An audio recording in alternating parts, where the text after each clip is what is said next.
आज हम लोग बात करने वाले हैं परमाणु एवं नाभिक के जो भी 5 नंबर वाले क्वेश्चंस हैं, दीर्घ उत्तरीय प्रश्न है उनके बारे में। तो इसके क्वेश्चंस ज़्यादातर आपको क्या है पढ़ने वाले हैं, रटने वाले हैं। यदि आप पढ़ सकते हो, याद रख सकते हो तो अच्छी बात है। डेरिवेशन कुछ खास नहीं है, न्यूमेरिकल नहीं के बराबर पूछे गए हैं इसमें से, तो आराम से आप समझ में आता है तो नहीं समझ में आता। यदि आप सिर्फ पढ़ लोगे इसमें जितने भी हमने आपको आंसर दिए हैं उसको, तो भी आराम से समझ सकते हैं। तो ज़्यादा झंझट वाला टॉपिक नहीं है। क्वेश्चंस इधर आके पूछने लगे मॉडर्न फिजिक्स से तो आ सकते हैं इससे क्वेश्चंस। चलिए, सबसे पहला क्या कह रहा है, रेडियो एक्टिव पदार्थ की अर्ध आयु और औसत आयु से आप क्या समझते हैं। अर्ध आयु और औसत आयु से क्या समझते हैं भैया, क्या समझते हैं, कुछ समझते होंगे। ठीक है, रेडियो एक्टिव पदार्थ के लिए विघटन सूत्र इसको ठीक है स्थापित करें। तो बारी बारी से देखते हैं अर्ध आयु क्या होता है, औसत आयु क्या होता है, समझने की कोशिश करेंगे। मान लीजिए आपके पास 100 रुपये है, ठीक है, और 1 घंटे के अंदर आपका 100 रुपया किसमें बदल गया, 50 रुपये में। ठीक है, अगले 1 घंटे के अंदर वो 50 रुपया बदल गया 25 रुपया में।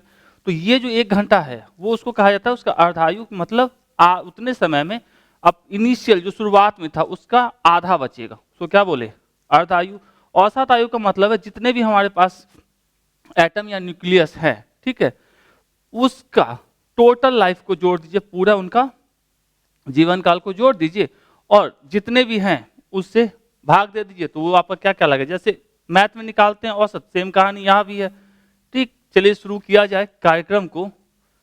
तो सबसे पहले वह समय अंतराल जिसमें उनके जनक रेडियो एक्टिव, मतलब मान लो ये हमारे जनक है, ओके, परमाणुओं की संख्या विघटन के कारण घटकर अपनी प्रारंभिक संख्या की आधी रह जाती है। देखेंगे एक टाइम पीरियड के बाद ये क्या हो गया, A0 था A0/2 हो गया, उतना ही टाइम और आगे बढ़ा तो क्या हो गया A0/2 का आधा, मतलब A0/4। ऐसे करके ये घटते जाता है, तो कुछ इस टाइप का ग्राफ बनता है। तो आधी रह जाती है, तो उस समय अंतराल को क्या कहते हैं, रेडियो एक्टिव पदार्थ का अर्ध आयु या half life of radio active substance कहते हैं। मतलब यदि 100 एटम थे, ठीक है, 100 न्यूक्लियस थे, तो वो घट के कितने हो गए 50, और घट के कितने हो गए 25, तो आधा, कहानी खत्म। तो ये आप याद रखोगे अर्ध आयु काल, ठीक है, और हमारा रेडियो एक्टिव पदार्थ के यह 6 नियतांक और अर्ध आयु काल में जो संबंध होता है, थोड़ा ध्यान रखें क्योंकि ऑब्जेक्टिव में आपसे पूछा जाता है अर्ध आयु काल और 6 नियतांक में आप संबंध बताइए। ध्यान रखेंगे, ऑब्जेक्टिव पॉइंट ऑफ व्यू से भी इंपॉर्टेंट है और हमारा सब्जेक्टिव के लिए भी इंपॉर्टेंट है। तो यहाँ पर हमने लिख दिया है हाफ टाइम क्या होता है, रेडियो एक्टिव पदार्थ का अर्ध आयु, और ये हमारा क्या है 6 नियतांक है। ठीक है, और इस ग्राफ को यदि आप बना देते हैं तो बहुत खूबसूरत बात है, क्योंकि यदि ग्राफ देखेंगे तो थोड़ा इधर ऐसा है और इधर जाते जाते क्या हो गया, थोड़ा सा कर्व ज्यादा हो गया। क्यों, क्योंकि आधे टाइम में इतना घटा 50 मान लीजिए, इसमें कितना घटा 25, इसमें कितना घटेगा 12.5, तो ये छोटा होते जाएगा, ये बड़ा है, ये उससे ही बड़ा है, इसलिए ग्राफ कुछ ऐसा बना हुआ है। ठीक है, उम्मीद करते हैं समझ में आया होगा कि अर्ध आयुकाल क्या होता है।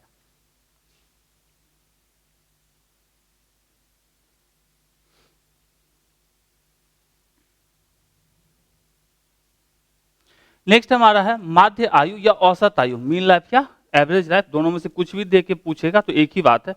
इसका क्या होता है, सभी नाभिकों की आयु का औसत को रेडियो एक्टिव पदार्थ का मध्य आयु या औसत आयु कहते हैं। औसत कैसे निकलता था, सारे के सारे मान लीजिए एक क्लास के अंदर 50 स्टूडेंट हैं, ओके, किसी को 10, किसी को 15, किसी को 50, किसी को 70, किसी को 90, ठीक है, किसी को 2 नंबर, ऐसे करके आया। तो यदि पूछा जाए क्लास का औसत क्या होगा, औसत मार्क्स कितने आए, तो क्या करते हैं सारे मार्क्स को जोड़ देते हैं और कितने स्टूडेंट थे 50 स्टूडेंट से 50 से डिवाइड कर देते हैं, इसी को उसका औसत कहते हैं। जैसे मैथ में होता है वही कहानी है। तो कहते हैं क्या सभी नाभिकों के औसत आयु के औसत को रेडियो एक्टिव पदार्थ का क्या कहते हैं, औसत आयु कहते हैं। ठीक है, किसी नाभिक की आयु का मापन औसत आयु या माध्य आयु से ही किया जाता है, मतलब हाफ लाइफ टाइम पीरियड से कुछ नहीं होता है।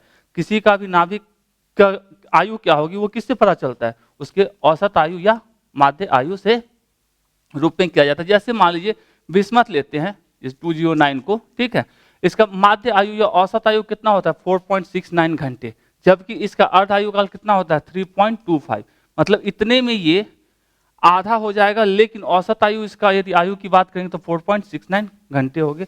तो यहाँ पे हमारे पास ये हमारा ऐसे भी कहीं लिखा हो सकता है टी एवरेज, ठीक है। तो माध्य आयु या औसत आयु क्या होता है, 6 नियतांक के 1/6 नियतांक कह सकते हैं। अब ये तो याद रखना ही है, ठीक है, पहले वाला फॉर्मूले को भी याद रखना है, इसको भी याद रखना है। और दूसरा हमारा किसके बीच में, अर्ध आयु काल, ये हमारा अर्ध आयु काल और औसत आयु के बीच, औसत आयु मतलब टी एवरेज, ऐसा लिखा होगा आपके बुक में हो चाहे नोट्स में हो या सर बताए हो। तो दोनों में क्या संबंध होता है कि औसत आयु जो होता है 1.44 होता है किसके, अर्ध आयु के। तो इतना ध्यान रखने, 3 फॉर्मूले ध्यान रखेंगे, अपना काम बनना चाहिए। नहीं सब्जेक्टिव में पूछेगा तो कम से कम ऑब्जेक्टिव के लिए तो तैयार रहना चाहिए ना, क्या। चलिए अच्छी बात है।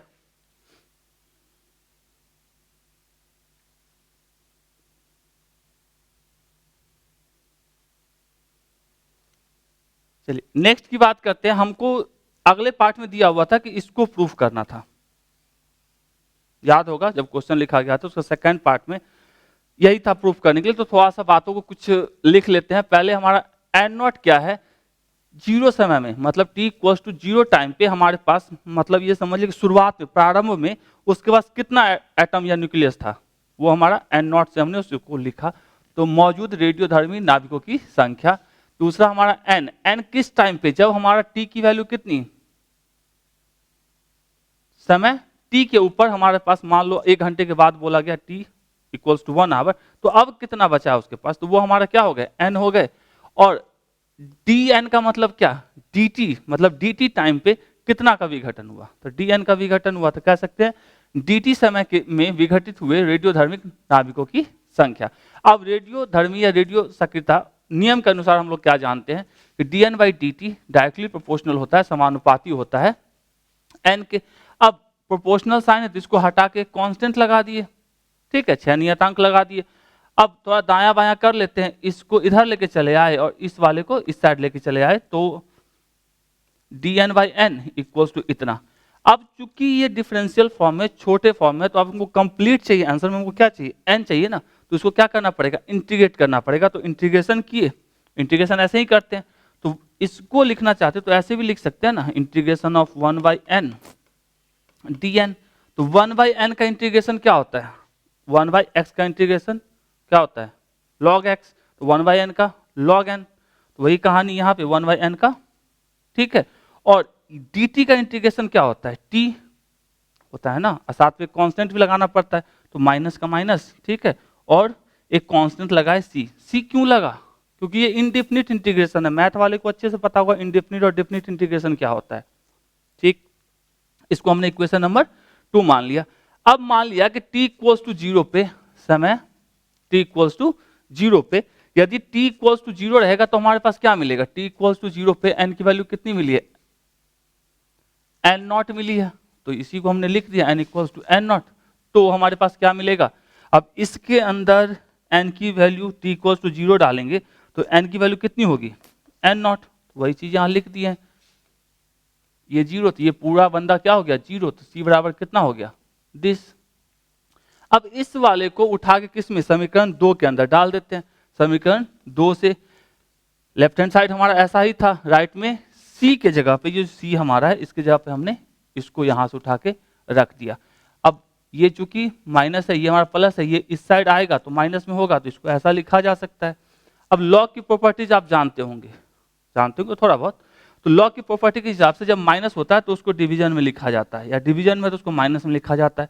अब इसमें से लॉग हटाएंगे तो इसको ऐसा लिखा जा सकता है, ठीक है। अब लॉग की प्रॉपर्टीज आपको पता होनी चाहिए। अब इतना तो आ गया, अब इसको इस साइड करके मल्टीप्लाई कर देंगे तो हमारा क्या हो जाएगा, n equals to n naught e to power minus 6 नियतांक इंटू समय, ठीक है, t समय। तो हमको यही प्रूफ करना था, प्रूफ हो गया। थोड़ा सा 1-2 बार देखिएगा, समझ में आया, कोई बहुत बड़ा तोप नहीं है। और ये जो फॉर्मूले आ रहे हैं, ठीक है, उसको ध्यान में रखिए, ऑब्जेक्टिव पॉइंट ऑफ व्यू से सबसे ज्यादा इंपॉर्टेंट है।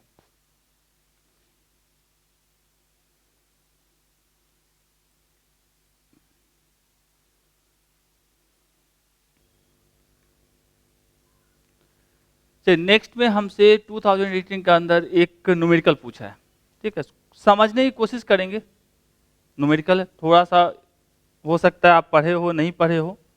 ओके, तो समझ में आ गया तो अच्छी बात है। नॉर्मली इस टाइप के न्यूमेरिकल पूछे नहीं जाते हैं, यदि पूछता है तो समझने की कोशिश करेंगे। चलिए, क्या देख के रखा है, किसी नाभिकीय क्रिया का Q मान a plus B arrow C plus D निम्नवत परिभाषित है। Q equals to M A plus M B minus M D C square radioactive nuclei C611 का 6 नियतांक निम्नवत होता है। ठीक है, देखे रखा है। ठीक है, टी हाफ लाइफ देखे देखा इतना मिनट, पॉजिट्रॉन द्वारा उत्सर्जित महत्तम ऊर्जा इतनी है। ठीक है, प्रदत्त मात्रा मान निम्नवत है, मतलब सबका आपको मास देके रखा है। Q के मान की गणना करते हुए इनकी तुलना पॉजिट्रॉन से उत्सर्जित महत्तम ऊर्जा से कीजिए। कोशिश करने में क्या जाता है, करते हैं।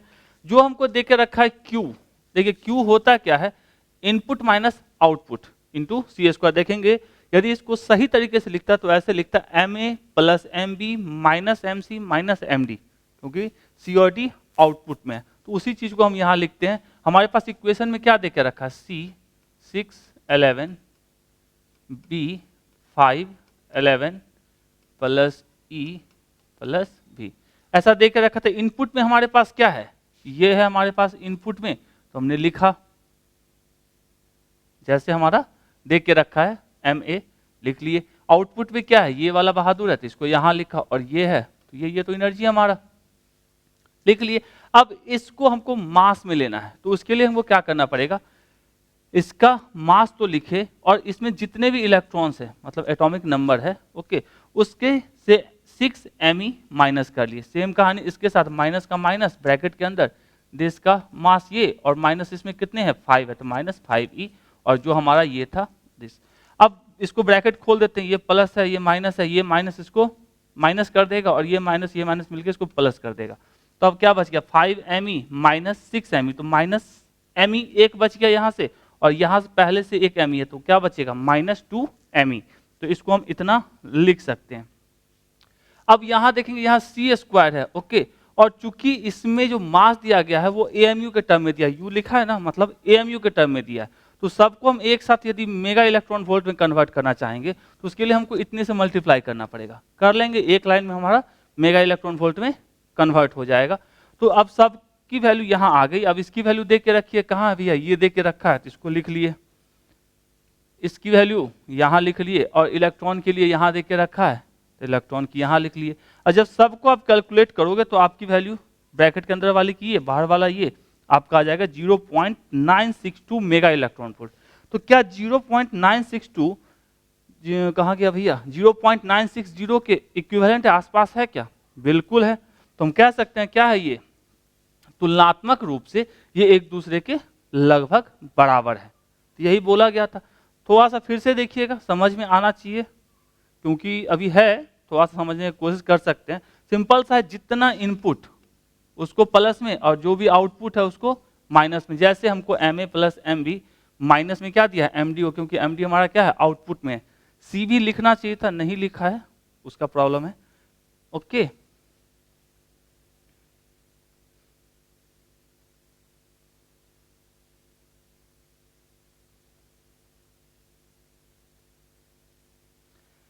नेक्स्ट हमारा कह रहा है परमाणु नाभिक की रचना को समझाएं। ओके, परमाणु नाभिक विखंडन और नाभिक विखंडन और रेडियो सक्रियता में अंतर करें।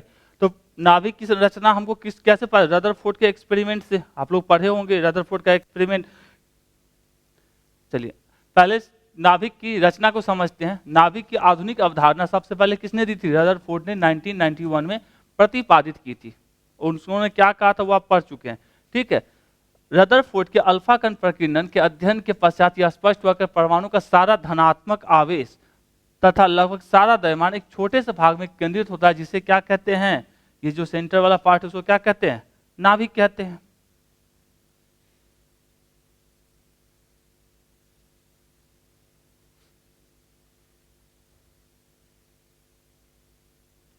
अब उन्होंने जो कहा उसके हिसाब से उन्होंने कुछ बातों को कही, उसको थोड़ा देख लेते हैं। पहला इन्होंने कहा प्रोटॉन और न्यूट्रॉन संयुक्त रूप से न्यूक्लियॉन्स कहलाते हैं। मतलब नाभिक के अंदर जो भी पार्टिकल्स होते हैं उन दोनों संयुक्त रूप से क्या कहलाते हैं, न्यूक्लियॉन्स। पूछा जाता है किसी नाभिक में प्रोटॉन की संख्या क्या बताता है, परमाणु क्रमांक, याद रखिएगा, इलेक्ट्रॉन की संख्या नहीं, प्रोटॉन की संख्या जो होती है वो बताता है परमाणु क्रमांक को, जिसको हम लोग जेड से लिखते हैं। किसी परमाणु के नाभिक को कुछ इस तरीके से लिखा जाता है, जेड क्या होता है परमाणु क्रमांक, और ये क्या होता है परमाणु द्रव्यमान। ओके, प्रोटॉन इकाई विद्युत आवेश युक्त होता है। प्रोटॉन पे कितना आवेश होता है, जितना इलेक्ट्रॉन पे होता है, लेकिन इलेक्ट्रॉन पे निगेटिव आवेश होता है, ऋणात्मक आवेश, जबकि प्रोटॉन पे धनात्मक आवेश होता है। जबकि न्यूट्रॉन क्या होते हैं आवेश जबकि न्यूट्रॉन अनावेशित होते हैं, मतलब उसके ऊपर कोई आवेश नहीं होता है। ठीक है, परमाणु का लगभग सारा द्रव्यमान कहाँ होता है, नाभिक में। ये नाभिक है इसका, इस पूरा द्रव्यमान कहाँ पर रहेगा, इसके नाभिक में के कारण ही होता है। प्रोटॉन का द्रव्यमान न्यूट्रॉन के द्रव्यमान के लगभग बराबर होता है, दोनों का बोला जाए द्रव्यमान लगभग बराबर ही है। तीसरा, नाभिक का व्यास 10⁻⁻10 मीटर, और जबकि नाभिक का व्यास गड़बड़ है, नाभिक का व्यास परमाणु के व्यास से, सॉरी ये है जो है हमारा वो परमाणु का व्यास है, तो नाभिक का व्यास परमाणु के व्यास की उपेक्षा बहुत कम होता है। तो परमाणु के व्यास कितने के बराबर 10⁻⁻10, इसको लिख सकते हैं एंगस्ट्रॉम। ठीक है, और जबकि नाभिक का व्यास लगभग कितना होता है, इतना, इसको बोला जाता है फर्मी 10⁻⁻15 मीटर। तो नाभिक क्या है बहुत ही छोटा है, जबकि परमाणु उसकी तुलना में बड़ा होता है।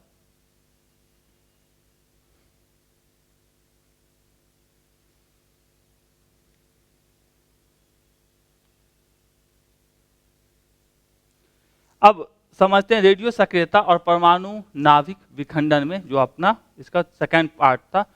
अब ये क्या होता है, रेडियो एक्टिव विघटन स्वतः होने वाली प्रक्रिया है, इसको करवाना नहीं पड़ता, ये खुद ब खुद होती है। जबकि हमारा विखंडन जो है वो करवाना पड़ता है, किससे, न्यूट्रॉन जाके करवाते हैं। तो कह सकते हैं नाभिक विखंडन स्वतः नहीं होती, विखंडन में भारी नाभिक पर न्यूट्रॉन की बमबारी की जाती है। ओके, रेडियो एक्टिव विघटन में नाभिक से अल्फा या बीटा कण उत्सर्जित होते हैं और गामा किरणों के रूप में ऊर्जा मुक्त होती है, जो बहुत अधिक होती है। अब रेडियो एक्टिविटी में जानते हैं कि अल्फा या बीटा निकलेगा, साथ में गामा तो निकलना ही निकलना है। जबकि इसमें क्या होता है, जो भारी नाभिक होता है वो दो टुकड़ों पार्ट में बढ़ जाता है और न्यूट्रॉन्स निकलते, साथ में बहुत ज्यादा मात्रा में क्या होती है ऊर्जा निकलती है। तो कह सकते हैं नाभिकीय विखंडन में भारी नाभिक लगभग 2 बराबर भागों में टूट जाते हैं और बहुत अधिक ऊर्जा मुक्त होती है। नेक्स्ट, रेडियो एक्टिव विघटन की दर को नियंत्रित करना संभव नहीं है, मतलब उसका जो रेट है विघटन का उसको कंट्रोल नहीं किया जा सकता। जबकि इसमें विखंडन को कंट्रोल कर सकते हैं, न्यूट्रॉन को खींच लिए एक्स्ट्रा न्यूट्रॉन को तो कंट्रोल हो जाएगा। अब 3 निकला था, तीनों को हम बाहर कर लिए तो रुक ही जाएगा। तो इसको क्या कह सकते हैं, नाभिकीय विखंडन की दर को मंदकों और नियंत्रकों द्वारा नियंत्रित किया जा सकता है। नेक्स्ट हमारा है रेडियो एक्टिव के में नाभिक के परमाणु क्रमांक में 1 या 2 का और द्रव्यमान क्रमांक में 0 और 4 का परिवर्तन होता है।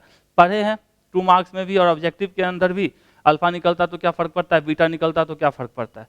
जबकि नाभिकीय विखंडन में परमाणु क्रमांक और द्रव्यमान क्रमांक लगभग 2 बराबर भागों में क्या होते हैं, बट जाते हैं। आगे देखेंगे, दिखाएंगे। तो ये आपके 4 पॉइंट्स हैं, याद करके रखिए।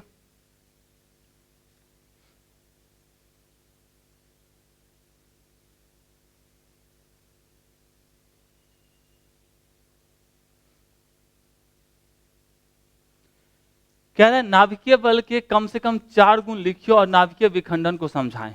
नाभिकीय बल जानते हैं सबसे मजबूत बल होता है, इस पे आवेश का कोई फर्क नहीं होता है, उसके द्रव्यमान से कोई मतलब नहीं होता, अलग ही।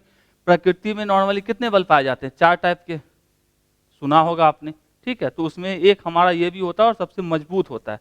तो कह सकते हैं नाभिकीय बल आकर्षण बल होता है, हमेशा आकर्षण का नहीं होता, एक लिमिट तक ही आकर्षण का होता है। ये बल अत्यंत प्रबल होते हैं।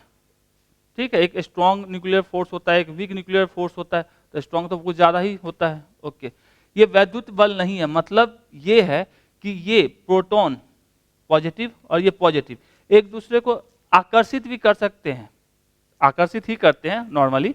ठीक है, और न्यूट्रॉन है, न्यूट्रॉन के ऊपर कोई आवेश नहीं है, फिर भी वो क्या होता है, प्रोटॉन को आकर्षित करते हैं। तो यहाँ पे आवेश का क्या मतलब है, कुछ भी नहीं मतलब हुआ। तो ये कह सकते हैं ये वैद्युत बल नहीं है। ये गुरुत्वीय बल भी नहीं है, मतलब इनके मास से इनका कोई फर्क नहीं पड़ता, इनका द्रव्यमान क्या है इससे उसके आकर्षण के बीच कोई फर्क नहीं पड़ता है।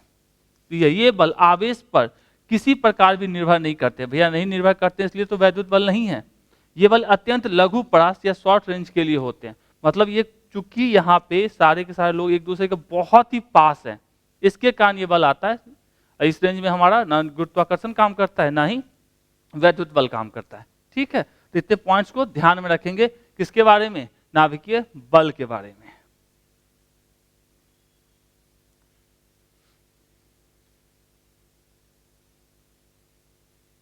अब हमारा है नाभिकीय विखंडन। नाभिकीय विखंडन का मतलब क्या होता है कि एक बड़ा सा एटम है, उस पर जो ही न्यूट्रॉन आया तो वो क्या हो गया, दो भाग में बट गया। ठीक है, जैसे ये देख रहे हैं, एक भाग ये, एक भाग ये, और 3 न्यूट्रॉन निकाला और साथ में बहुत बड़ी मात्रा में ऊर्जा। ठीक है, तो ये हमारा क्या कहता है, नाभिकीय विखंडन कहलाता है। तो कह सकते हैं जब किसी भारी तत्व के परमाणुओं पर न्यूट्रॉनों की बमबारी की जाती है तो भारी तत्व दो बराबर हल्के तत्वों में टूट जाते हैं। देख रहे हैं यहाँ, ये वाला था, 2 में टूट गया। ठीक है, एवं इसमें बहुत अधिक ऊर्जा उत्सर्जित होती है। बीच में जो दिख रहा है वो क्या है, ऊर्जा ही है, उत्सर्जित होता है। इस प्रकार किसी भारी तत्व का हल्के तत्वों में टूटने की प्रक्रिया को क्या कहते हैं, नाभिकीय विखंडन कहते हैं। ओके, उदाहरण के लिए यूरेनियम को तोड़ा यदि जाए, यूरेनियम को न्यूट्रॉन से प्रहार द्वारा विखंडित किया जा सकता है तो बेरियम तथा क्या चीज, क्रिप्टॉन के परमाणु बनते हैं। इसका उपयोग कहाँ किया जाता है? इसका उपयोग नॉर्मली कहाँ होते हैं, परमाणु बम बनाने के लिए इसका उपयोग किया जाता है। तो ध्यान में रखेंगे परमाणु बम किसके आधार पर होता है, हमारा नाभिकीय विखंडन के सिद्धांत पर कार्य करता है। ऑलरेडी पढ़े भी हैं।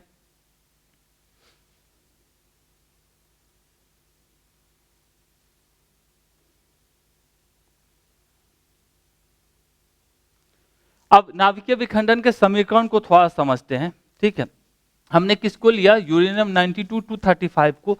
जब न्यूट्रॉन की बमबारी की गई तो ये बनाता है 235, बनाता है 236। ठीक है, 236 92 यूरेनियम। चूंकि ये अस्थाई नहीं है, मतलब बहुत ही कम समय के लिए बनता है और तुरंत ये अपने आप को तोड़ लेता है।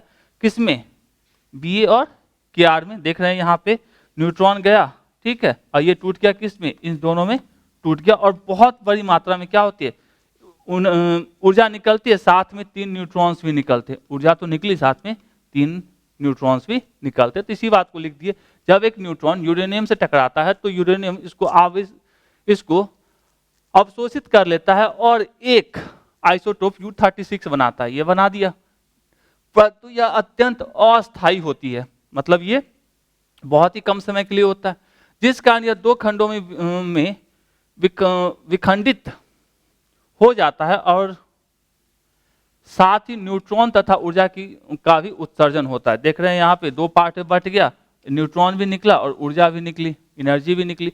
तो आप इतना लिख दोगे तो 5 में 5 कौन नहीं देगा। थोड़ा हो सकता है आपको लगे कि लंबा लंबा है, भैया 5 नंबर के क्वेश्चन हैं। 5 नंबर क्वेश्चन में पता भी चलना चाहिए कि 5 नंबर का लिखे भी हो। यदि आपको हम 4 लाइन देते तो आप 2 लाइन ही याद कर पाओगे, तो कम से कम 2 लाइन यदि हम देंगे तो कितना याद रहेगा, 1 लाइन। इसलिए थोड़ा ज्यादा रहेगा तब तो कुछ तो याद रहेगा। टारगेट हमेशा ऊपर होना चाहिए, उससे पास तो पहुंचेंगे।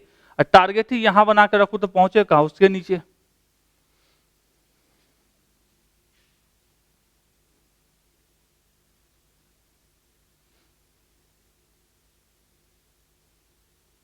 चलिए, हाइड्रोजन परमाणु के लिए बोर मॉडल की संक्षिप्त विवेचना करें तथा इसकी कमियों का उल्लेख करें। बोर मॉडल के बारे में इससे पहले भी 2 मार्क्स में पढ़ चुके हैं। ठीक है, तो इसमें ऐसा कुछ नहीं, कुछ नया आने वाला है। पहला क्या कह रहा है, बोर के अनुसार इलेक्ट्रॉन निश्चित ऊर्जा की कक्षाओं में नाभिक के चारों ओर चक्कर लगाता है, जिसको उसकी अस्थायी कक्षा कहते हैं, चक्कर लगाता रहता है। और दूसरा क्या है, अगर इलेक्ट्रॉन नाभिक के पास वाली कक्षाओं में चक्कर लगाता है तो इसकी ऊर्जा निम्न होती है, मतलब यहाँ नाभिक के पास होता है तो इसकी ऊर्जा क्या होती, कम होती। जबकि इससे दूर वाली कक्षा में चक्कर लगा रहा होगा तो इसकी ऊर्जा क्या होगी, ज्यादा होगी। यदि इलेक्ट्रॉन नाभिक से दूर वाली कक्षा में चक्कर लगा रहा है तो इसकी ऊर्जा का मान क्या होगा, अधिक होगा। ये 2 पॉइंट पहली बात याद रखना है।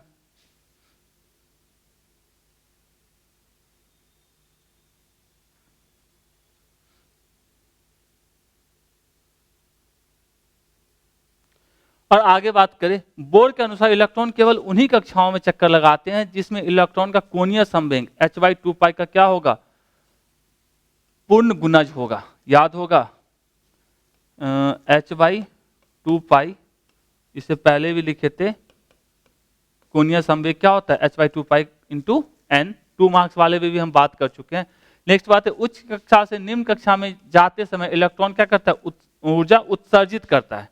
जैसे यहाँ पे है निम्न कक्षा में, जब यहाँ से यहाँ जाने के लिए इसको बाहर से कहीं से भी ऊर्जा मिला तो ये क्या हो गया, निम्न से उच्च में चला गया। लेकिन जब वहां कुछ टिकेगा नहीं, वहां से क्या होगा, तुरंत भागेगा अपने किसी दूसरे कक्षा में अपने अस्थायित्व के लिए, तो निम्न कक्षा में आएगा तो क्या करेगा, ऊर्जा को उत्सर्जित करेगा और निम्न कक्षाओं में से उच्च कक्षा में आने के लिए आवश्यक ऊर्जा ग्रहण करता है। एनर्जी लेगा तो हायर में चला जाएगा, एनर्जी छोड़ेगा तो लोअर में आ जाएगा। ठीक है, उच्च कक्षाओं में इलेक्ट्रॉन केवल इतने सेकंड के लिए 10⁻⁸ सेकंड के लिए ही ठहर सकता है और पुनः निम्न कक्षा की ओर लौट आता है और लौटते समय चुंबकीय विकिरण या ऊर्जा का उत्सर्जन करता है, या कह सकते हैं इसको E2 - E1 बराबर H/ν। इतना आप इसके साथ लिख सकते हैं। उम्मीद है कि पॉइंट है, आप खुद भी पढ़ोगे तो एक ही बात है, हम पढ़े आप पढ़ो एक ही बात है।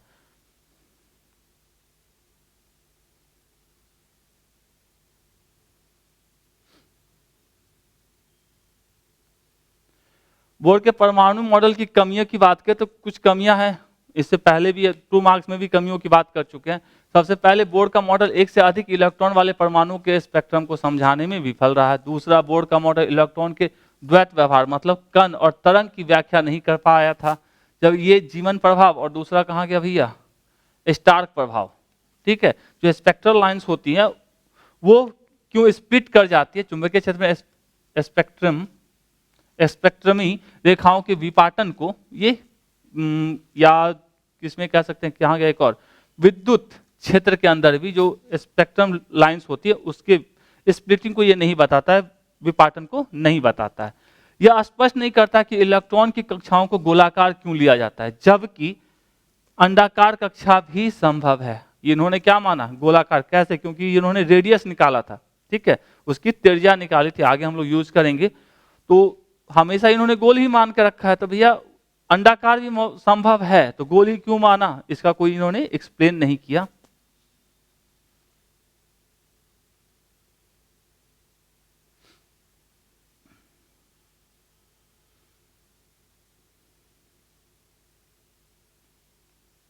अब क्या रहा, नाभिकीय रिएक्टर में मंदक, शीतलक, नियंत्रक छड़ के उपयोग को बताए या किसी नाभिकीय रिएक्टर की संरचना की विस्तार में व्याख्या करें। जब हम इसकी विस्तार में व्याख्या करेंगे तो ऑलरेडी मंदक क्या होता है, शीतलक क्या होता है और नियंत्रक छड़ क्या होता है, ये सारी चीजें अपने आप आ जाएंगी उसमें। तो हम लोग किसकी चर्चा करने वाले हैं, नाभिकीय रिएक्टर की संरचना की चर्चा करने वाले हैं। तो इसमें कुछ नहीं है, 2-3-4 पॉइंट्स हैं, याद रखेंगे, ऑलरेडी आपको सर पढ़ा ही चुके होंगे, फिर भी देख लीजिए थोड़ा सा। कुछ इस टाइप का हमारा होता है, साफ नहीं दिख रहा होगा, हमको पूरा भरोसा है, ठीक है, अपनी बुक से आप अच्छे से फिगर बनाइएगा इसका। ठीक है, इसको बोला जाता है, जो बीच में रहता है इसको बोला जाता है कोर। ठीक है, इसी में हमारा यूरेनियम रखा रहता है जिसको हमको क्या करना होता है, नाभिकीय विखंडन जिसमें होता है। ठीक है, इसमें मंदक लगा होता है जो ग्रेफाइट का होता है। उसके बाद ये हमारा बोरॉन, कैडमियम की छड़ें जो नियंत्रक का काम करती है। अब यहाँ पे जो उष्मा उत्पन्न हुई इसको शीतलक जो होता है हमारा एन या कोई भी हमारा कह सकते हैं वाटर, जल, ठीक है, वो यहाँ से ऊर्जा लेके जाता है और यहाँ इसको बोला जाता है हीट एक्सचेंजर या उष्मा विनिमयक। ठीक है, तो यहाँ आता है और इसको एनर्जी वो दे के वापस से घूम के यहाँ आ जाता है ठंडा होके। और इस भाप को ये हम लोग टरबाइन में यूज करते हैं और टरबाइन क्या करता है, जनरेटर को चलाता है या डायनमो कह सकते हैं, उसको चलाता है जिससे विद्युत ऊर्जा बनती है। तो सीधा सीधी समझ लीजिए कि विखंडन का उपयोग उष्मा उत्पादन में और उस उष्मा का उपयोग किसमें किया जाता है, विद्युत बनाने में। जिस यंत्र द्वारा किया जाता है उसी को क्या बोलते हैं, नाभिकीय रिएक्टर। तो कह सकते हैं वह संयंत्र जिसमें नाभिकीय ऊर्जा को उष्मा ऊर्जा में परिवर्तित करके विद्युत ऊर्जा प्राप्त की जाती है, परमाणु रिएक्टर या नाभिकीय रिएक्टर कहलाता है। ठीक है, अब फिगर एकदम अपने बुक से साफ सुथरा बनाइएगा, यदि पूछता है कभी मतलब इस साल तो बना सके आप।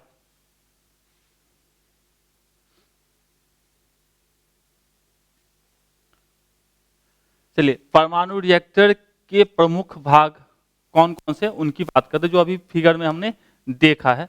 सबसे पहले होता है हमारा कोर।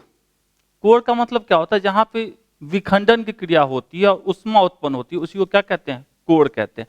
तो कह सकते हैं यह यूरेनियम की छड़ों का बना होता है। इसी कोर में विखंडन और श्रृंखला अभिक्रिया होती है, जिसके परिणाम स्वरूप परमाणु ऊर्जा उष्मा के रूप में मुक्त होती है। ठीक है। दूसरा होता है नियंत्रक। अब इलेक्ट्रॉन जो ही न्यूक्लियस का मतलब न्यूट्रॉन की बम्बार्डिंग होगी यूरेनियम के ऊपर, तो क्या 3 न्यूट्रॉन्स निकलते हैं। यदि इसी तरीके से छोड़ दिया जाएगा तो तीन को जाकर तोड़ेंगे 9 बनेंगे, तो उससे क्या हो जाएगा, वो नियंत्रित नहीं रहेगा और क्या करेगा, ब्लास्ट कर जाएगा। तो उसको नियंत्रित करने की जरूरत है। तो नियंत्रित करने की जरूरत है, इसके लिए हम लोग क्या लगाते हैं, नियंत्रक छड़।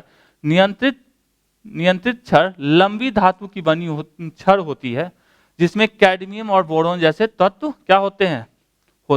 ये तत्व मुक्त न्यूट्रॉनों को अवशोषित कर लेते हैं और इस प्रकार श्रृंखला अभिक्रिया को क्या किया जाता है, नियंत्रित किया जाता है कि भैया ज्यादा न्यूट्रॉन्स निकले, उसको क्या कर लिया, अवशोषित कर लिया। तो एक न्यूट्रॉन गया, एक को तोड़ा तो 2 को क्या करिए, अवशोषित कर लिया, जिसके वजह से एक ही बचा तो वो अगले को जाकर तोड़ेगा।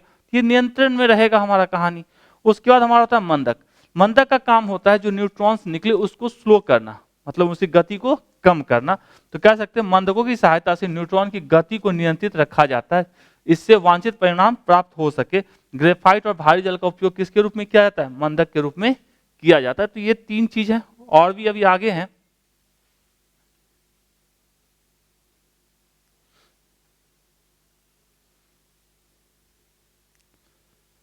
नेक्स्ट हमारा शीतलक। अब शीतलक यहाँ जैसे फिगर में देख रहे हैं, इसका काम क्या होता है कि यहाँ जो उष्मा उत्पन्न हुई कोर के अंदर, उस उष्मा को बाहर भी निकालना जरूरी है ना, तब तो उस उष्मा का कुछ उपयोग करोगे। तो शीतलक का वही काम होता है कि कोर से उष्मा को बाहर निकालना। तो कह सकते हैं नियंत्रित नाभिकीय विखंडन अभिक्रिया के परिणाम स्वरूप जो उष्मा उत्पन्न होती है उसे एक द्रव में अवशोषित कर रिएक्टर से हटा लिया जाता है। इस द्रव को क्या कहते हैं, शीतलक कहा जाता है। ठीक है, जैसे तरल सोडियम, पानी, वायु को शीतलक के रूप में प्रयोग किया जाता है, ध्यान में रखेंगे। नेक्स्ट हमारा है परिरक्षक। अब ये जो पूरी कहानी है, ठीक है, इसमें क्या होते हैं, बहुत सारे ऐसे रेज निकलते हैं जो आपके शरीर के लिए क्या है, नुकसानदायक हो। तो इससे भी तो आपको बचाना है। वहां जो लोग काम कर रहे हैं वो भी तो उसके चक्कर में साफ हो जाएंगे। तो उससे बचाने के लिए क्या कहते हैं, कंक्रीट का पूरा इसको ढक देते हैं, कंक्रीट के वॉल से इसको ढक दिया जाता है। उसी को क्या कहा जाता है, इसका परिरक्षक। तो रिएक्टर का कोर स्टील अथवा कंक्रीट के आवरण से ढका रहता है, जिससे उत्सर्जित विकिरण और उष्मा का कोई नकारात्मक प्रभाव उत्पन्न न हो। किसके ऊपर, जो वहां काम कर रहे हैं। जैसे ये देख रहे हैं, ये हमारा क्या है, इसको कवच कहिए, सीमेंट का बना हो या कंक्रीट का बना हो, जिसके कारण यहाँ जो विकिरण हुआ वो बाहर इससे नहीं आ सके। तो बाहर जो लोग काम कर रहे हैं वो सुरक्षित रहे, काम कर सके, वरना राम नाम सत्य हो जाएगा सबका।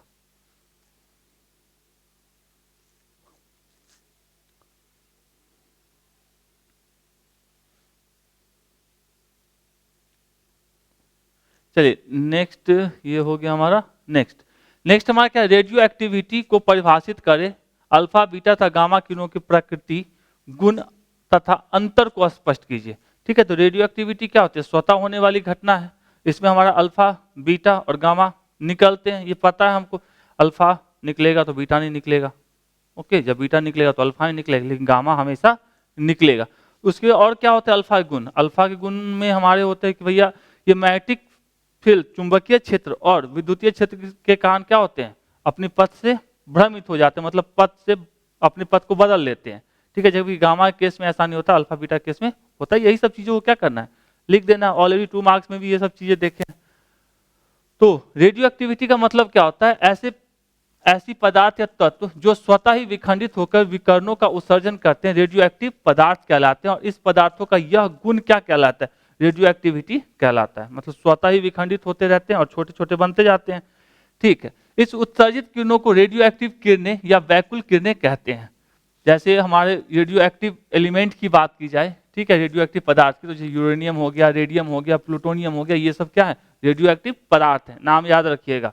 ओके, रेडियो एक्टिव पदार्थ प्रकृति में होने वाली एक स्वतः घटना है, इसको कहीं से करना नहीं पड़ता है, ये अपने आप होने वाली चीज होती है।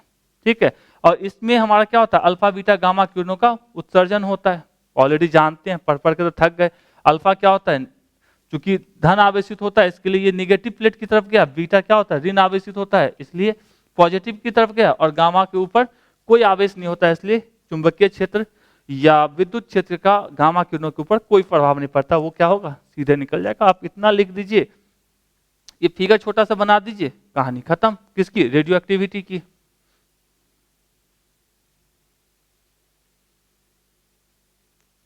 चलिए अल्फा किरणों की गुण की बात करें तो सबसे पहली बात ये क्या होते हैं, गतिमान धनावेशित कणों से मिलकर बनी होती है, पढ़ के थक चुके हैं।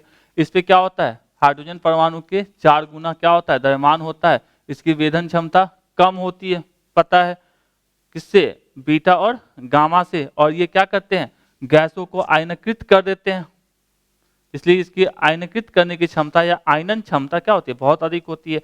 और नेक्स्ट में लिखेंगे या ना लिखे, अत्यधिक वेग से निकलने के कारण ये कण क्या करते हैं, नाभिक पर बमबारी करने तथा एक तत्व को दूसरे तत्व में परिवर्तित करने के काम भी आते हैं। तो ये फोर्थ वाले पॉइंट नहीं भी लिखो चलेगा। तीसरे में आप इतना लिख दो पेनिट्रेशन पावर, और चौथे में क्या होते हैं, ये आयनन क्षमता इसकी क्या होती है, बहुत अधिक होती है। ऐसे भी 4 पॉइंट पूरा सकते थे।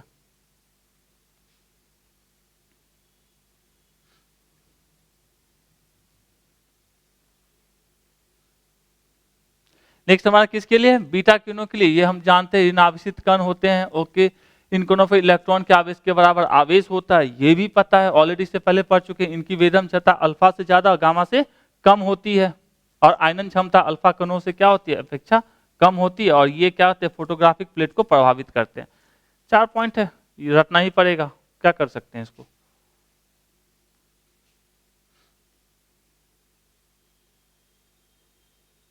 नेक्स्ट गामा किरणें के लिए, ये हम ऑलरेडी कई बार पढ़ चुके हैं। गामा किरणें विद्युत चुंबकीय तरंगे होती हैं, ऊर्जा के छोटे छोटे बंडलों से मिलकर बनी होती है, जिन्हें क्या कहते हैं, फोटोन कहते हैं, ओके। इन कणों का वेग प्रकाश के वेग के बराबर होता है, पता ही है। इनकी वेधन क्षमता अत्यधिक होती है, अल्फा से तो बहुत ज्यादा, बीटा से भी ज्यादा होती है, ओके। विद्युत और चुंबकीय क्षेत्र में ये प्रभावित नहीं होती, जबकि अल्फा और बीटा प्रभावित होते हैं। इन किरणों में ऊर्जा की मात्रा बहुत अधिक संचित रहती है। इतने पॉइंट्स याद रखेंगे, काफी है।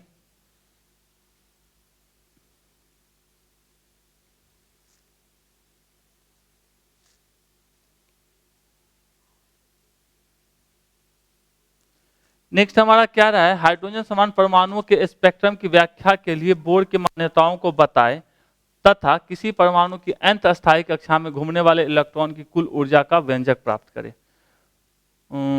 स्पेक्ट्रम की व्याख्या के लिए, तो स्पेक्ट्रम कब बनता है, सबसे पहले ये हमको समझना है।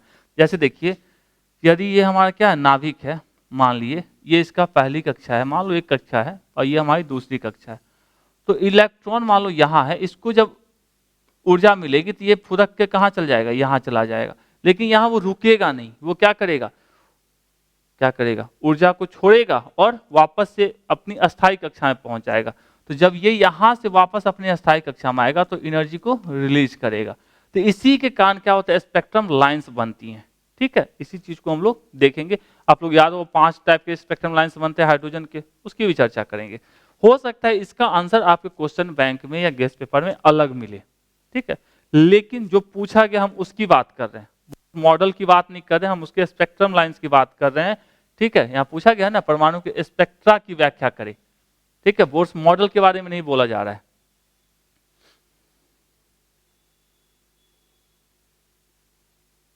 तो कह सकते हैं किसी परमाणु में चमकीली रेखाएं दिखाई देना स्पेक्ट्रम कहलाती है। ये अलग अलग रंग के बैंड होते हैं।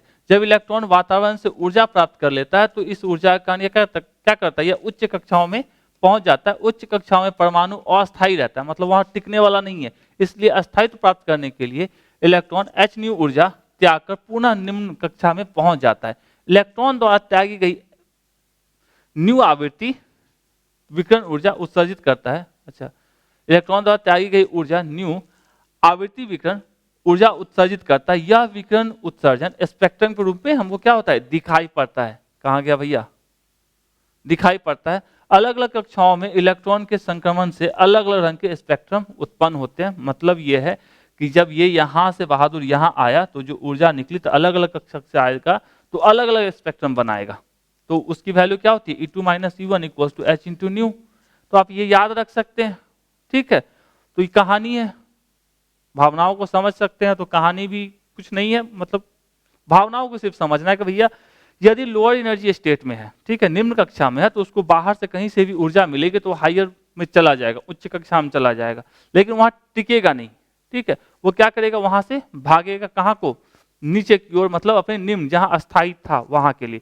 तो जब भागेगा तो वहां से क्या करेगा, वो एनर्जी को, ऊर्जा को उत्सर्जित करेगा। उसी से हमारा क्या बनता है, अलग अलग यदि कक्षा से लौट रहा है तो एक स्पेक्ट्रम लाइन्स बनती है, उसी को हाइड्रोजन का स्पेक्ट्रा कहते हैं, ठीक है।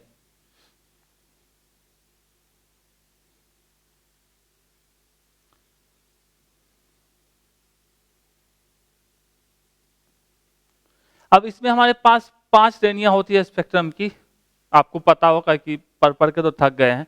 पहला हमारा कहते हैं लाइमन श्रेणी, दूसरा बाल्मर, पार्सन, ब्रैकेट और फुंड श्रेणी, ठीक है। इसमें आपको याद ये रखना, ये फिगर यदि दिख ही रहा होगा, तो इसमें लाइमन श्रेणी कहाँ से, 2 से, 3 से, 4 से, 5 से जब पहुंचता है तो लाइमन श्रेणी बनाता है। जब 4 से कहाँ से, सॉरी 3 से 2 में, 4 से 2 में, 5 से 2 में जब आता है तो इसको बाल्मर श्रेणी कहते हैं।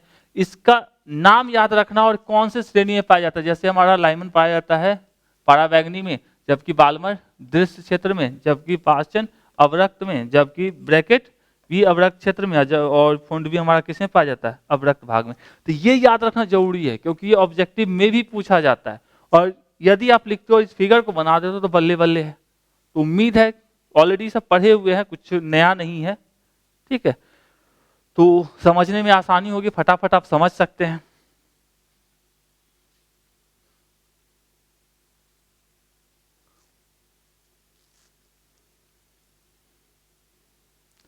अब हमको पूछा गया था कि nth कक्षा में जो इलेक्ट्रॉन्स होंगे उसकी ऊर्जा बताने के लिए, तो उसके लिए हम लोग बात करते हैं nवीं कक्षा में इलेक्ट्रॉन की कुल ऊर्जा के लिए। अब इलेक्ट्रॉन कैसे चक्कर लगाते हैं, हट जा भाई तुम। इलेक्ट्रॉन, ये हमारा नाभिक है, इलेक्ट्रॉन मान के ये चलते हैं कि वृत्ताकार पथ पे चक्कर लगाते हैं। तो नाभिक में कितने आवेश होता है, Z इंटू ई, जेड मतलब क्या, नंबर ऑफ प्रोटॉन्स, चूंकि ये धन आवेश होगा, और इलेक्ट्रॉन पे कितना आवेश, माइनस ई, मतलब ऋण आवेश होता है इलेक्ट्रॉन के ऊपर। अच्छी बात है। तो हमने मान लिया अभी केंद्रीय बल जो केंद्र की ओर लग रहा है वो हमारा, और हमारा दूसरा क्या है, विद्युत बल।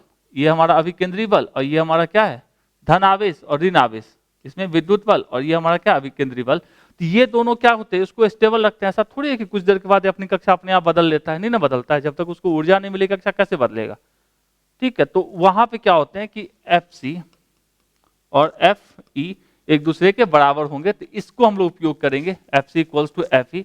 हम लोग जानते हैं सेंट्रीपिटल फोर्स या अभी केंद्रीय बल कितना होता है, mv²/r, 10th में पढ़े होंगे।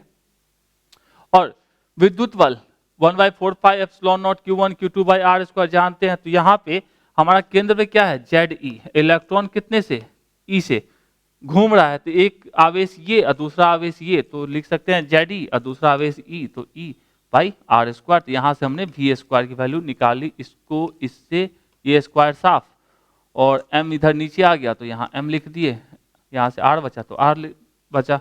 अब कुल ऊर्जा जो होती है हमारी वो होती है गतिज ऊर्जा और किसके, पोटेंशियल एनर्जी और काइनेटिक एनर्जी के बराबर होती है। तो हम यहाँ से निकालना चले तो सबसे पहले हम निकालते हैं गतिज ऊर्जा, ठीक है। स्थितिज ऊर्जा पोटेंशियल एनर्जी बाद में निकालते हैं। तो गतिज ऊर्जा बराबर क्या होती है, हाफ mv², यहाँ से v² निकाले, यहाँ लाके पुट कर दिए, तो हमारी कुछ कहानी ऐसे बनी। और ये हम जानते हैं कूलम्ब्स नियतांक होता है k, तो k का k लिख लिए, बाकी जैसा था वैसा लिख लिए।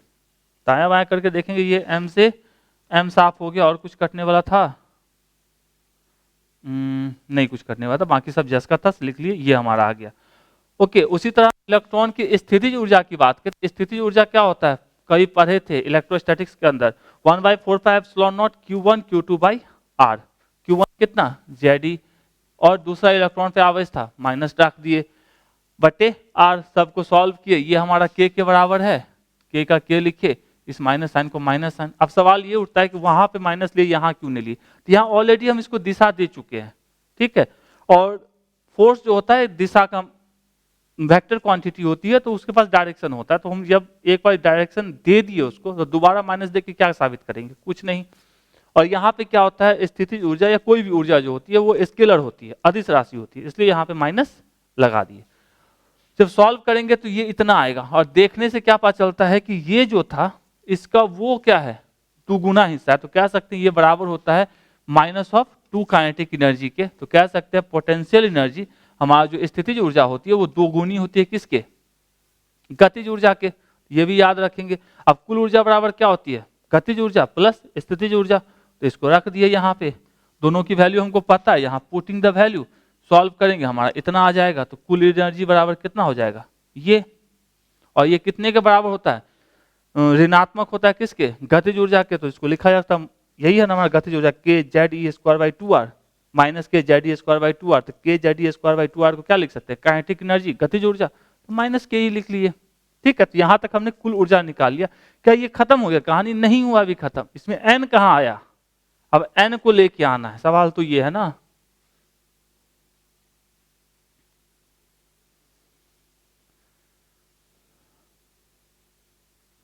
चलिए, अब ये तो हम पहले निकाल चुके हैं। ठीक है, जब आप पढ़े होंगे तो वहां पे इसकी त्रिज्या का एक फॉर्मूला निकाल के आपको दिखाया गया होगा जो इसके बराबर होता है। अब हम यहाँ तो निकाल नहीं सकते हैं, ठीक है, वहां आपको निकाल के दिखाया गया, उसको लाके यहाँ पुट किया, और सबको वैल्यू हमको पता है 1/4πε0 का, h का, z का, k का, m का, सबका वैल्यू पता है। जिसका नहीं पता, z का सॉरी नहीं पता है, ओके, e का पता, सबको डाल दिए। नहीं पता होने वाला कौन है हमारा, ये n और ये z। अब कौन से एटम की बात की जा रही है, तो सबको जब रखेंगे तो ये हमारा कुछ ऐसा बन जाएगा, और Z²/n², सबकी वैल्यू पुट कर दिए तो हमारा फाइनल आ गया इतना जूल में। ठीक है, और हम लोग जानते हैं कि ये सब चीजें हम लोग इलेक्ट्रॉन वोल्ट में काम करते हैं। तो इलेक्ट्रॉन वोल्ट में बदलने के लिए क्या करना पड़ेगा, 1.6 × 10⁻19 से भाग दोगे तो इलेक्ट्रॉन वोल्ट में आ जाएगा। तो ये हमारा कितना आ जाता है इलेक्ट्रॉन वोल्ट में, इतना। तो कुल ऊर्जा हमारी कितनी हो जाती है, इतनी। तो आप ये बीच का पोर्शन याद नहीं रखते तो कम से कम यहां तक पहुंचने के बाद इसको इतने के बराबर तो किया जा सकता है ना, कर सकते हैं ना। अब आर की वैल्यू याद रख सकते हैं तो अच्छी बात है, नहीं रख सकते तो क्या करेंगे, डायरेक्ट काम करेंगे। तो कम से कम ये बीच का भूल जाते हो चलेगा, लेकिन इसकी वैल्यू, यहां तक की वैल्यू को याद रखना है। ठीक है, उम्मीद करते हैं थोड़ा थोड़ा सा समझ में आया होगा।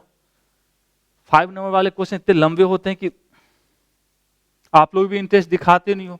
मेरे साथ तो मजबूरी है कि भैया आपको हम कमिटमेंट दे चुके हैं कि हाँ देंगे कंप्लीट करके। जिस हिसाब से खासकर इंटरेस्ट कम दिखाते हो 5 नंबर वाले पे ना, इच्छा कभी कभी होती है कि 5 नंबर को छोड़ ही दे, है ना। तो थोड़ा सा इंटरेस्ट दिखाइए, 5 नंबर से ही आपके 2 नंबर वाले भी और ऑब्जेक्टिव भी बहुत सारे बन सकते हैं। तो इसके लिए आपको इंटरेस्ट दिखाना होगा।